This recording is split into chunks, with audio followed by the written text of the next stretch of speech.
Hey everyone, welcome back to another broadcast of In the Trenches. I'm excited to have on the call today Jack Bourne, who's the CEO and founder of Deadline Funnel. And Deadline Funnel lets you add urgency to your marketing funnel so you can sell more in less time. And in today's call, we talk a little bit about the software and we talk a little bit about Jack's kind of origin story, how he got into software in the first place, which is kind of interesting.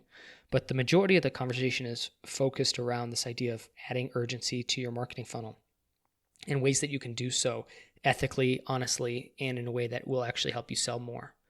And I've definitely talked about this in my writing via my newsletter. I've written about launches on blog posts and things like that. And it's always useful, without a shadow of a doubt, to have a deadline for somebody to take action, to get them to pull the trigger, because people are just procrastinators by nature. But one of the questions that always comes up is how can we introduce things like urgency and scarcity and limited supply to increase sales conversions in an ethical manner? So in a way that's authentic, transparent, and still does the job. So today's conversation with Jack is all about that.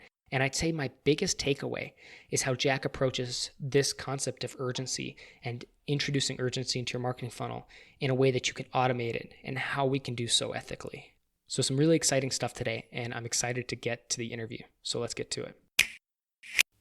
So Jack, the way I want to kick things off, actually, before we get into this idea of urgency, scarcity, and integrating these things into a sales funnel, and especially the idea around automating it in a way that's not scammy, I do want to know a little bit of your backstory. How did you actually get into software development in the first place? Oh man. So I'll try. I will give the short backstory. I'll try to make this short. So I've been online earning my income online, supporting my family online for over a decade. So there's a lot that could be talked about, but I'll try to skip over a bunch of stuff. But the where I began actually is kind of ties back to the whole deadline thing, although I didn't know it at the time. So this was back before Jeff Walker was talking about product launches, back before you were talking about product launches. Um, I had quit my job, actually told my boss to go to hell. Spent the next year building out kind of an eBay for healthcare workers. It's kind of a job site, right? There's people wanting to hire them and people wanting to be hired. And I spent a year building this thing out, and I bought some code off of what was hotscripts.com. I don't know even if that website still exists. It had bugs in it, and so I needed to fix it. I had no idea what I was doing. I went and bought a book, which I'm dating myself again by telling you the title. It was called PHP 4. We're now on PHP 7. And so this was a long time ago, and so I just started going through the book and going line by line and trying to fix the code. Basically, all the stuff that you're not supposed to do, right? If you're not a programmer, there's people Fiverr didn't exist back then, and Elance might have been around, but anyways, for whatever reason, I think I was just being cheap. I decided I was going to dive into this. Anyways, the point of this is that was kind of that answers your question of kind of where I got my start. I was working on a specific project, and it was just trying to solve it one way or another. But what was interesting was that after a year of building this thing, so I got it up and going. It was ugly as sin, but it solved a need. Websites didn't have to be gorgeous back then, so it did what it was supposed to do, and it was innovative. But in the beginning, I wanted as maximum number of people to use it, and so I wasn't charging anything in the beginning. And because you kind of got this chicken and egg type of thing, everyone needs to be participating. So I removed all the friction of paying money, with the idea that eventually I would have to charge for it. So about a year into it, this is way before we had kids, my wife came to me and said, babe, this is awesome. Love that you're so pumped about this, but you've been doing this for a year. Do you think it's time to finally flip the switch? Yeah, okay, I guess it's time. That was the kick that I needed. So without knowing what a product launch was, I came up with a pricing structure, and I basically did a product launch. And so it just seemed natural to me that I called it my charter membership, and I came out with a pricing structure, and I gave a deadline. And I emailed people. When I initially opened it up, I think one company bought, because it was kind of B2B who I was going after. And then it was crickets. I was like, oh my God, I just wasted an entire year of my life. But I decided, you know what, I'm gonna keep going forward with it. And when I get to the deadline, I'm cutting the thing off. I'm gonna burn the son of a gun to a ground, and I'm gonna hold fast to this deadline. So what that's what I ended up doing. I held tight to the deadline. I turned off accounts. I think I had 3 people that had paid. I certainly wasn't going to make enough money doing that, but I held tight to the deadline. And when I cut it off, people started calling, because what I didn't realize at the time, number one, I knew people procrastinated, but I didn't know to what extent. Number two, because it was B2B, the people that were using the site were not the people with a corporate card. And so it wasn't until I cut off their access that they realized, oh, now I got to go ask Jim, the manager, for the corporate card, and then go beg this guy to give me access. So within a week, I had over $20,000 flood in. And then some of it was recurring revenue. I wasn't making 20 grand a month, but there was enough recurring revenue that was my full-time thing for years. And that gave me the platform, like the freedom to be able to really stretch myself in terms of consulting and learning about marketing, and really trying to hone my game. But I didn't know it at the time, but that was my first real upfront, in the trenches introduction to the power of deadlines and why it's so necessary. Because if there was no deadline, my life would have gone in a totally different direction. That's awesome. And I do want to dig into that, but I'm curious on that note, you started out, you essentially taught yourself a programming language to build the software. That was, at least for this initial one, it sounded like. Is that still the case to this day, or when you've kind of built Deadline Funnel and some of the other software, you've went and hired somebody else to kind of take on that, and you do more of the, CEO type stuff? Yeah, I'm much more the higher level stuff, and it's not that I can't code. On a scale of 1 to 10, I would give myself realistically probably a 6.5. Now, 6.5 compared to the people who are on my team is still a very, very good programmer, but the people that I've hired are just light years better than I am. And that's what you want. I mean, I was watching a news. I'm not going to say what it is, because I don't want to date this interview, but there's something going on with Facebook right now. And I was looking at Mark Zuckerberg, and I was thinking, that's a smart SOB, but as smart as that guy is, he's hired people that I bet are twice as smart as him. And I bet you he has them by the dozens, right? He could throw a rock and hit someone smarter than he is. And so no matter how smart you are as an entrepreneur, and I'm not putting myself in the same category as Zuckerberg by any stretch, but I'm just saying, no matter how good you are at your thing, chances are that you can hire someone smarter at that thing, and you should.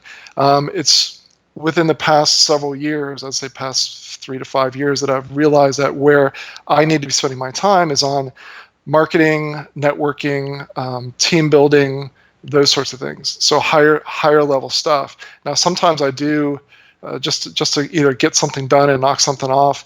I will sometimes dip my toe back into programming, but every time I do, I'm reminded gently by my team, thanks for helping us out, Jack, but now we have to go and fix, like, not like I broke Deadline Funnel, but like we can't push this code live until we massage it and clean it up. So anyways, yeah, I can code. My coding skills have progressed a lot since those early days, because that was a long time ago. So I'm a much better programmer today, but that's really not where my focus is right now. Yeah, and to give some context to like the scale of this too, I'm obviously, I think many people listening to this will be familiar with Deadline Funnel, or they will be after this at the very least. I've used that software specifically with clients, and I'm planning to implement it as well here very soon for my own business and what I do online. But that's just one of the pieces of software that you've developed and that you're kind of leading the charge on. I know you have other pieces of software, other companies. I don't know if they're all under one umbrella or how you do that. I'm really curious, because you seem to have many pieces of software, many software solutions. They all seem to be relatively successful, right? And so how do you manage all of them? Yeah. So one of the things that I did a few years ago was I sold off one of them, because there's only so much attention that I can dedicate, and really what I should do. So Deadline Funnel gets the bulk of my attention, and that's because my attention goes where the revenue is, or where the revenue potential could be, and so for the past several years, that's been Deadline Funnel. And so I've been super, super focused and dedicated, even though I do have other software platforms. But one of them, for example, going back, I don't know, 5 or 6 years, I created a platform that some people may have heard about called AW Pro Tools. And what that was another software as a service platform that you could log into, and for a monthly fee, you would get automation, basically an automation suite that was bolted onto your Aweber account, because Aweber had fallen and still to some degree is behind the times on marketing automation, because it used to, again, I've been around for a while, so it used to be that Aweber was like the only thing around, and back then just sending autoresponders was magical. And then companies like Infusionsoft and Entreport and Convert, I mean, there are just tons of them now. And so these companies have innovated where Aweber kind of stood still, and I'm not trying to throw Aweber on the bus, it just is what it is. And so I saw an opportunity because there were hundreds of thousands of people on Aweber, and rather than having to uproot whatever list that you've built and move over to something like Infusionsoft, what if you could get 80% of the same marketing automation functions that you're getting with, say, Infusionsoft? So that's what AW Pro Tools did. But it was even though it was a great product for me at that time, it got to the point where there's only so many Aweber users, and also Aweber was starting to add in some of their own marketing automation to try to catch up. And so it was just time to sell that off, and I wanted to focus on something where it worked with every email software out there. So I sold off AW Pro Tools to an investor. That's awesome. Okay, great. So I want to talk about deadline funnels conceptually. Yeah, We can talk about the tool, of course, and how it works, but I'm actually more curious about the underlying kind of sure. theory behind it, and pragmatically speaking, how it works, which is, so in a nutshell, it's a tool that will allow you to add in certain time-based requirements for certain things. Like if I send somebody a link to something, like, hey, this is the last day of the sale, they click the link, and at midnight or whatever, once they say click the link, it's going to go away. It's one really poor way to define it. You can elaborate on that. I'm curious specifically about this idea of urgency and scarcity, and the way you guys have built the technology to make this urgency and scarcity evergreen, so that it can always be happening. So take it from there. Yeah, so great. So I'll do my best to keep this very, very focused on the concepts, and also give anyone listening practical things that they can use, regardless of whether you decide to become a client or try it out or whatever. Right? I just want to give people some great solid tips. So so anyone who's ever done any sort of launch, whether it's a big launch or whether it's just a small internal launch to a tiny list, it doesn't matter. One of the things that you will notice is that there are 2 days where there's the most sales, and that is the day when you open the cart. Again, I'm just going to assume you're doing things right. The day that you open the cart, because people are anticipating, they're waiting at the door, so to speak, you open the doors and people buy. But there's an even bigger day, and that day is right before the deadline. And I and my team call that the perfect persuasion window. That's the 12 to 20, really the 12 hours before the deadline, have the highest click-throughs per email sent, highest revenue per email sent, highest revenue per click. I mean, all your numbers are off the chart. And so the first thing that I would write down for anyone listening to this is, regardless of what size launch or promotion you're doing, even if it's to your own small internal list or big internal list, you want to send more than one email on the last day. Now, if what I just said violates some sort of, quote, rule, I'm doing air quotes, rule that someone else has told you, never send more than one email per day, this is the time to break that rule, because I will tell you, once you try it, you will never go back. People need more than one email on the last day. So rather than sending one, at least send two, but I recommend sending 3. Now, I am not an aggressive emailer, but I'm just telling you what works. So try it.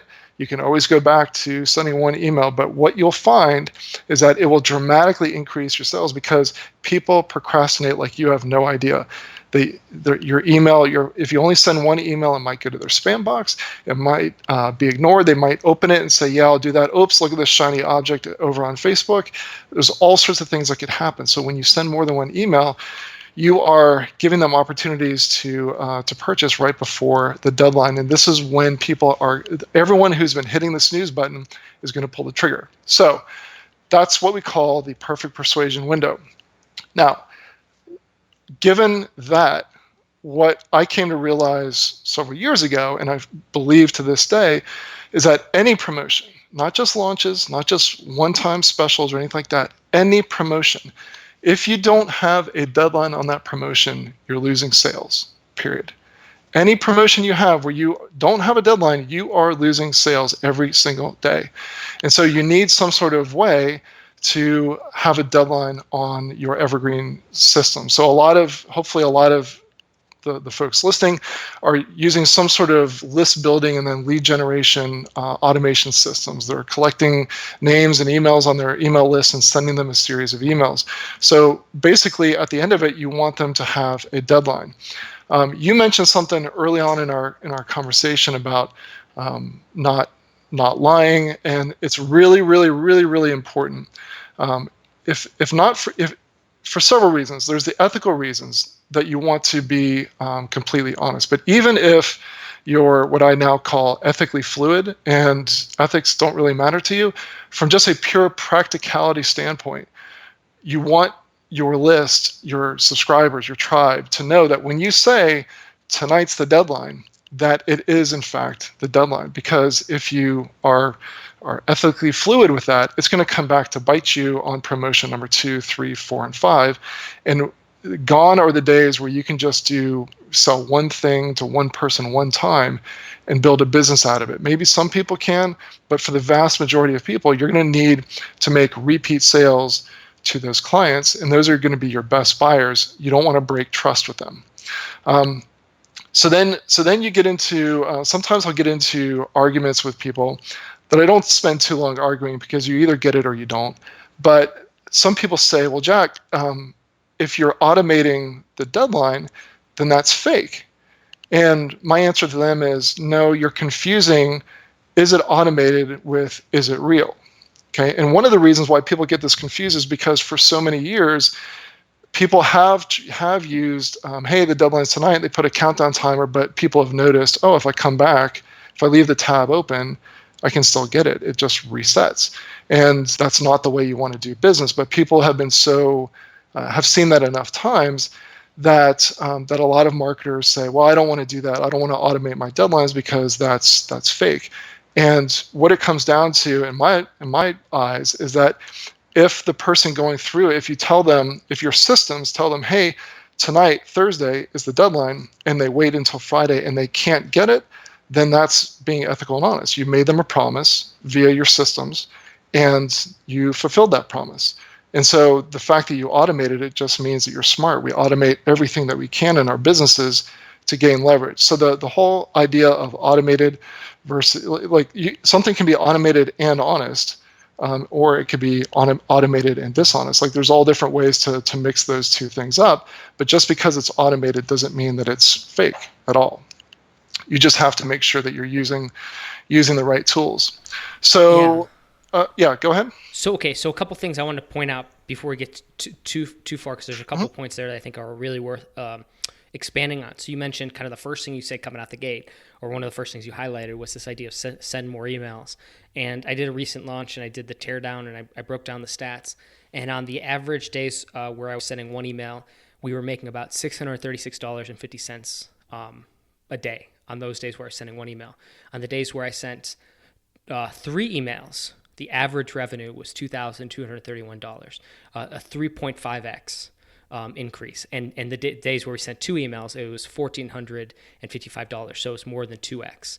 So it's not quite a a completely linear, doubling or anything like that of the amount of revenue, but it's like to the point where it's like it's not negligible. And now I never gotten to the point where I'm sending 4, 5, or 6 emails. I'm sure there's definitely going to be diminishing returns at some point, but I can just basically attest to the fact that more is better than less. And I did that on the basis of a deadline as well. So those days when we were sending those 3 emails, that was the last day to be able to purchase at a certain price point. And so I just wanted to bring that up because it definitely validates the point. And all the clients I've worked with, exact same thing. We always get our biggest spikes in sales on the first day, typically on the last day of a campaign. But then anytime in between where there is like a final deadline, say for a bonus or something like that, these kind of like midway through a launch type bonuses or things that are still on a deadline, we can still actually take advantage of that and get a spike in sales. Can I jump in there? Please. So I was on a training call this morning, and I was talking to Agora. Do you know of the company Agora Finance? Yes, I do. Yes. Yeah. Okay. So Agora is this huge behemoth of one of the best, most advanced direct response marketing companies that there is. So if you haven't heard of them, go look them up. It's fascinating. Do hundreds of millions of dollars every single year in direct response marketing, and they hire the best copywriters, and then they give them high training over that. So one of the things, I was really honored to be on this call this morning, and so one of the things that I was teaching them was something that you just mentioned. Now I was teaching them how to do it in an evergreen fashion, but let's just focus on the launch because it's sometimes easier to talk about. So a really valuable thing that you can do is that you can have multiple deadlines within your promotion. There's a couple reasons why that's going to increase your sales. Number one, because if one deadline is great, 2 deadlines is going to increase your sales even more. So how do you do that? You already mentioned that, and that would be to have an early action bonus, quick mover bonus, quick action taker bonus, however you want to describe it. But there's another benefit to that, because there are going to be more people are going to miss it than will take you up on it, probably. And so for all those people that missed it, they are going to see hard evidence that that deal on that first deadline is no longer available. And so that's going to add credence and credibility to your final deadline, because if you're following our advice, that deadline is going to be 100% legit and real. And so you're helping people to understand, look, these deadlines are real. There's nothing fakey going on here. You miss the first deadline, you can no longer get that. So don't miss the second deadline, because then you're going to have to pay full price, or then you're going to have to wait 5 months to, if we launch it again, like however you want to set up your funnel. And so having multiple deadlines is another big tip. It's kind of advanced because it requires more work, but once you get to that point, it's a really powerful thing that you can do. I love that. And yep, it validates the point for sure. And Agora, I'm very familiar with them and everything you just said. So if they're using these tools in an evergreen fashion, I think, or these strategies, it just is it's a testament to the power that this stuff works. And I think there's a way to do it ethically and honestly. And that brings up the second point that I thought was worth touching on, because you already brought it up, was this idea of how you can automate that. And just because something is automated doesn't mean that it's not real. So maybe you can elaborate on that point a little bit. How do we introduce urgency, scarcity, and these kind of deadlines in an automated fashion, both from an ethical standpoint, but also, I suppose, like an execution standpoint? Like, how do we actually implement it in a way so that it will be effective for us? So before I answer that, tell me, I don't want to, unless you want me to, I don't want to dive into talking about the software that does that for them. Like, I'd like to make sure that everyone gets value out of this. So can you steer me in the direction of how I could answer that in a way that's not talking so much about the product? Sure. Yeah. So I'm curious. So I'm just thinking to myself, I have a use case that I'm going to be doing for this. So okay. We recently rolled out a live launch. I do want to make it evergreen. I'm going to be making some tweaks and changes to it. Okay. And the idea being that I will have some funnels that I set up, and I do want to have people, when I put them through this, and if they click certain links or trigger certain things where I know they're interested in something, then I want to roll them through a sequence where they have the chance to buy. Okay. And I know that they need to have a deadline if they're going to make a decision, just because I know how powerful that is. So I want to be able to do that in a way that's ethical and honest. Okay. So what I would tell you to do, just from a high level standpoint, is you and I talked before about how one of the powerful things about taking a launch and making it evergreen is that you're you're utilizing something that you put a lot of time and energy into. And yeah, you're going to have to change some of it. But if you keep 85% of what you've already, the effort that you've already put into it, then you're getting the benefit from it day after day, week after week, et cetera. So that's a huge reason why you want to take the time to do this. There are a whole lot of other reasons as well. So let's dive into the higher level stuff about how you would want to do this. So you bring people into your list. Maybe you have a lead magnet or a webinar or something that you get people on your list.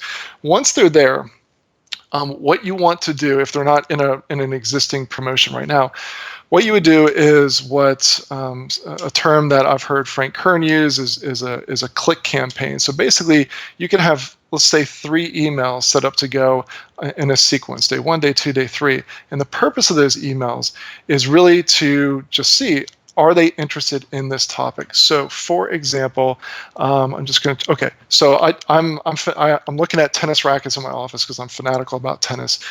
So let me talk tennis for a second. If I'm on someone's list about tennis, and they're talking about how to hit a better one-handed backhand, that's something that I would be interested in. So if it was, hey, here's the other day we recorded a short 5-minute video that overcomes the number one problem that we typically see with our students when they're hitting a one-handed backhand that makes them hit it way too either too long or in the net. And when you fix this one thing, it takes only 10 minutes. So enjoy this video. I'm going to click on that, right? And so when I click on that, whatever email system you're using, Drip, ConvertKit, Infusionsoft, Ontraport, et cetera, whatever you're using, you should have the ability to tag that person and to move them off of, so they won't get emails 2 and 3, which are, by the way, on the same topic, right? So what we're trying to do, let's zoom out for a second. What we're trying to do is we're trying to find out who might be interested in content that leads them eventually to a course on how to turn your backhand from a weakness into a weapon. And I'm sorry for anyone who doesn't care about tennis, but this is just the first thing that came to mind. So on whatever that topic is, you're trying to send out content like you're sending them to a blog post or sending them to a YouTube video. It doesn't really matter. You're just trying to find out in any of these 3 emails, are they going to click on it? And if they do, take them right out of that sequence into a sequence that's, say, I'm going to make this up, say 6 days long and ends with a deadline. And so all of that's going to be done when they click on one of those links. If they don't click on the first one, but they click next day they click on the other one, then same thing, they get moved over into that sequence. So when someone starts really depends on when they're going through the first sequence and whether they click on email 1, 2, or 3. Before I go any further, have I done a pretty good job of explaining like that piece of it? Yeah, 100%. Okay. I think that's on track, yeah. Okay, so we're trying to get people to essentially raise their hand like, hey, I'm interested in this topic. So now your system automatically moves them over into this sequence that's really focused on this topic, talks about case studies, talks about more tips, gives them results in advance, maybe builds up know, like, and trust on this particular topic, and provides additional social proof. Kind of some of the stuff that you do in a typical launch. And then you start to introduce that you've put together a course because so many students said that they were struggling with this thing. And so you decided to put together this course. And so you start talking about the course and how it solves problem 1 and 2 and 3. And you have, so you build your marketing argument. A day later, and you link to it and they can go and they can buy it. A day later, you say, hey, look, I told you about this yesterday. Here's some common questions. But like all things, all good things, it has to come to an end. And so I'm sad to say that tomorrow is the last day that you're going to be able to buy this at a 25% discount with these extra bonuses that you'll see on this page. Click here. And then on the last day, you're sending out the reminder emails. Hey, I just want to make sure that you're not upset with me when this thing closes down tonight. The system does X, Y, and Z, and so et cetera. Another reminder email at noon, another reminder email at 7 p.m., and then you have your deadline. So that's the overview of how the email. That's as fast as I can go through the process of how you would do it. Now, let's talk about all the people that say the people that didn't click on those original 3 emails. They don't go into that sequence, and so a few days later, you send them some automated emails. Your system sends them some automated emails on a related topic, or maybe someone else's course. and so you would try to be getting, it would be a different click campaign to try to get them into that avenue. For the people that did click and they do go through the sequence but they don't buy, here's what I would recommend. This is the simple version. There's a more advanced version. The simple version is after the deadline, either the next day or you can wait a day. You can say, hey, really sorry to see that you didn't take us up on the deal. You can still buy the course at the full price without the bonuses or with a few less bonuses. It's a really good course. Here's some more client testimonials. It's still a great value. But if you would, can you hit reply and let me know why, what made you decide not to purchase it? I won't be offended. I just really want to know. And so they'll hit reply on their email and respond. Some of them will. And so now you have an automated feedback loop to find out why people didn't buy.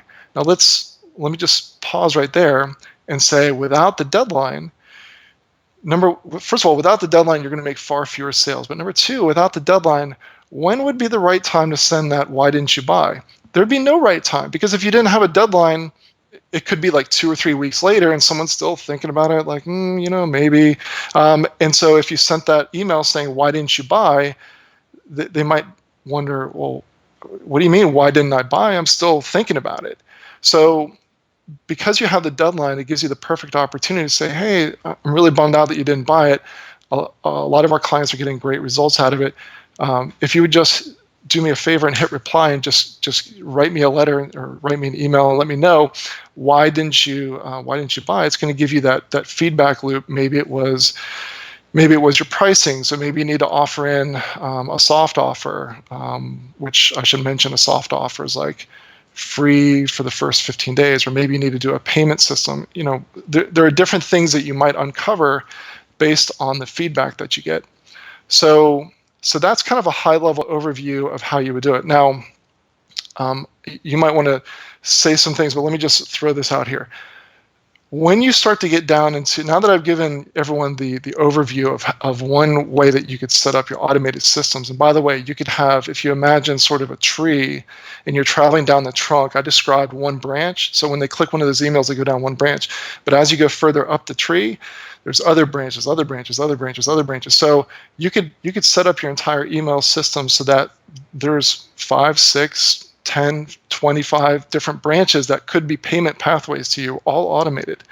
And so you can start to see how building this out one branch at a time, eventually you have this gorgeous tree that is generating revenue for your business day after day after day, based on, you're sending people into automated sequences based on what they're most interested in.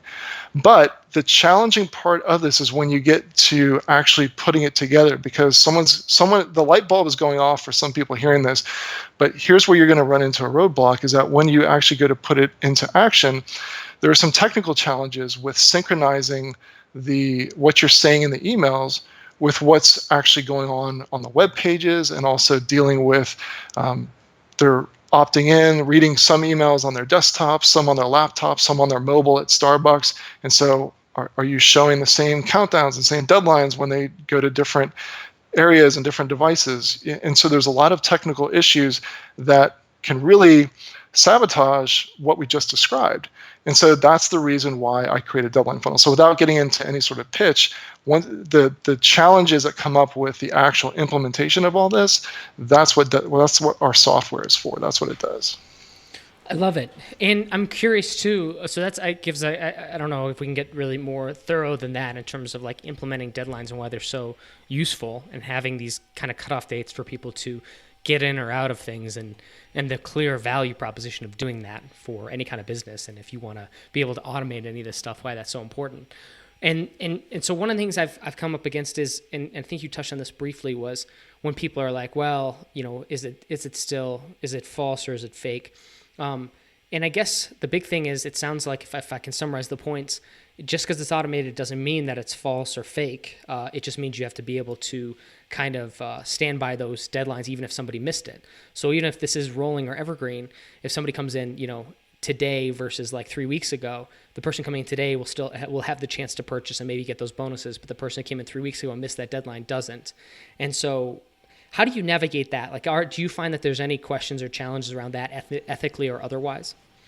No, because most of the people who are having that argument first of all, I've never used our software, and number two, they're just talking about it in the abstract. They've seen other people use countdowns the wrong ways. And by the way, you can take almost any marketing tactic and use it incorrectly, and either use it unethically or use it in a way where it's ineffective. So it's kind of these conversations about video sales letters, good or bad, discuss. Those types of discussions, sometimes they're interesting, but they're not really useful, because when it comes right down to it, it depends on, well, launches, good or bad. Well, I've seen really bad launches, both in terms of results and in terms of some of the things that they said during the launch that just kind of rubbed me the wrong way. And I've seen some really good ones. And so it really depends on how the individual person executes it. But in terms of, I think you were asking, do our clients have any sort of concerns about it? And the answer is no. They're coming to us because they want to be ethical and honest, but at the same time use urgency, and that's what our software does. And so when someone comes in on Monday, if Bob comes in on Monday, the system automatically assigns his deadline to be, say, Thursday. Susie comes in on Tuesday, her deadline is Friday, and so on and so on. And it's not the type of thing where they can just go, oh, well, I'll clear my cookies or open up incognito tab or switch to a different, I'll just click on the link on my mobile because I was on my laptop. Our system takes care of all that. So the deadline is the deadline is the deadline. And our system just makes it so it can be automated. In the same way that we don't, to send out a series of emails as people come into our funnel, we don't have someone that we hire to keep an Excel spreadsheet of, okay, I'm going to send out email number 1 to this group of people today and email number 2 to this group of people. We have a system that does that. We pre-write the emails and let the technology take over it. And so that's what our software does. It synchronizes it. It takes care of the issues of cross-browser, of deleting cookies. It takes care of everything so that you can be a marketer and implement the urgency and the scarcity that works without sacrificing your ethics, without lying to your audience, and do it in a way that you feel really good about. Because here's another thing, and I'm going to switch over to philosophy for a second, and I truly believe this. So I've had multiple conversations with marketers who, for whatever reason, probably their upbringing, they're not the type of person who really hard sell. And so I sent out an email to my list about a year ago, and it was about a friend of mine who also is working with me on a project. Her name is Annette, and the email was about one of her clients named Ben, and it was talking about how when Ben was 3, he was diagnosed with autism, and the doctors told his parents, Ben is probably going to grow up in an institution. Ben will never be able to love, and he'll probably never be able to talk. So I mean, just imagine hearing that about your child. Well, they ended up working with Annette in her Denver, Colorado clinic. She's one of the premier world experts on working with children with autism.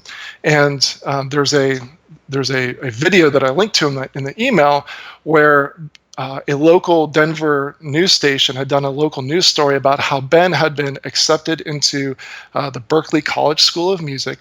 He was the prom king, and you see him talking to his friends, and he's playing music. So he was raising money by playing the piano in this crowded bar, right? All the things that the doctor said that he was not going to be able to do, he did them and more. And the point in the email was, what would have happened if, when those parents met with Annette, and I've got goosebumps on my arms, what would happen if, when those parents met with Annette, my friend, my client, if Annette had not been persuasive enough? I'm not saying that she was pushy or she hard sold it, but she was persuasive enough to get them to part with their hard-earned money so that Ben would work with her instead of someone else. Where would Ben be if she hadn't convinced them? And so my point was, if what you're selling delivers value to the world, if your prospects are better off moving from the looky-loo prospect, I like to read your emails side of things, over into, I'm your client, I love your stuff has changed my life, then you owe it to them to really sell aggressively. I didn't say to bend ethics or to lie or cheat, but within the boundaries of ethics, wherever you draw that line, it's your obligation to move as many of the people from the prospect category over into I love your stuff, you've changed my life category. And one of the quickest ways to do that, as long as you're using the right tools, let's just say, the quickest way to do that is to have a deadline, because where we started the conversation is if your promotion doesn't have a deadline, whether it's a launch or whether it's an evergreen promotion, if your promotion doesn't have a deadline, you are leaving money on the table. And it's not just about the money. You're leaving prospects in the prospect category rather than I'm ready to change my life. Let's go ahead and dig in and do this. Yep. So let me ask you a practical question on this as well. Because I'm when I do implement this, I'm thinking, well, I definitely want to be upfront about this, certainly on the deadlines and things like that. But I'm also wondering and playing around with the notion of, essentially letting people know that this is, maybe even to the fact that this is automated, but that this is a real deadline, it is automated or something like that. Do you recommend for or against that? And if there's a use case where you think, yeah, it's not a bad thing to be forward about that and to say, yeah, this is automated or something like that, even if maybe it goes against some internet marketing, best practices. Have you seen that implemented in any way that can still be effective by just essentially kind of being really transparent with it up front? Yeah, if we have time for me to turn around and ask you a question, I want to find out what are you sending people to that you would want to forewarn people, and I'm putting that in air quotes. You're forewarning people that, hey, this is not live. So in other words, are you sending them to a video where when you recorded the video, you were saying things like, hey, welcome everyone, we're live right now? Are you saying, is it that type of thing, or is it something else? I'm actually, so the way I'm picturing this is, the way I'm going to be implementing this is via email. So people come in through a lead magnet, then I'm going to send them a series of emails and then essentially sell them on a course that I've created. But I want them to let them know, and it's going to be definitely on this deadline. And when I rolled this out the first time, it was live. So there definitely was a cutoff point and everything like that. And I'm planning to automate that piece. So I'm just wondering if it ever makes sense to kind of forewarn, or however you want to kind of describe that, to say, this is listen, this is the time limit. This is coming up. It's the final, this is going to be only available for you for the next week. And, if it makes sense ever to say straight up to somebody and this is automated, you've already, and I don't know, because I'm really brainstorming out loud here, Jack. That's why I'm curious. Yeah, no, I love this. Suggestions. I love this, but I wanted to, so let me back up. So if you had, so in a lot of launch situations, you are turning on, say, Facebook Live, or you're doing something where you are saying in the video, because it is at the time, hey everyone, we're live today, right? So if you're sending, if that's an asset that you want to send people to in an evergreen situation, my personal feelings is that you need to edit out the part where you're saying this is live. Don't pretend that this is live, that you're doing this live, and any of that stuff. So I'm not an advocate for sending people to a video that says this is live when it's not live. But you weren't saying that. So let me ask you one more question, and then I'll give you my answer. At the end of this, are people going to be able to still buy it but at a higher price, or is it the type of thing where they're going to have to wait a period of time if they ever get it again? I don't know yet. So let's go with the idea. I guess I haven't quite thought through to that point yet. I guess the way I would do it is probably it would just be at a higher price point. Okay. A lot of that's my favorite way of doing it. A lot of clients do it that way. You can do it the other way too, but let's go with that. So let's say if it's normally $500, but you can get it for $250 plus killer bonuses. So here's the way that here's the way that I do it. I say, so first of all, in the first, if an email sequence is, say, I'm just going to use the number 10 because it's an easy number to divide.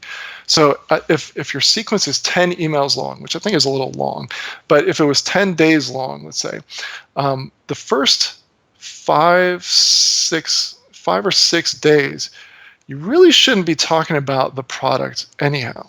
Okay, you should be talking about them. There's a great phrase in marketing, which I want to get right. I hope I get right the first time, which is, don't tell me about your weed killer. Talk to me about my crabgrass. So talk to them about their problems. Help them, show them some simple ways to fix some of the things that are bothering them, so that they see through demonstration that you understand their problem even better than they do. After all, you've helped hundreds or thousands of other people with that same problem. So talk about their problem in various different ways and start to provide solutions and innovative ways of looking at their problems and solutions that they haven't considered before. Then start to slowly introduce them to, and one way to do this, I'll give you a mechanism. As you, let's say on day 2, so you can start to drip it in, but it's not the focus of what you're talking about. You're not talking about on day 2 your product, but you can start to slip it in like this. You can say, hey, I want to share with you today a common problem that I've seen. I'm going to use the tennis analogy again. So a common problem that I see is when people are up at the net and they're volleying the ball. A lot of times they'll hit the ball in the net.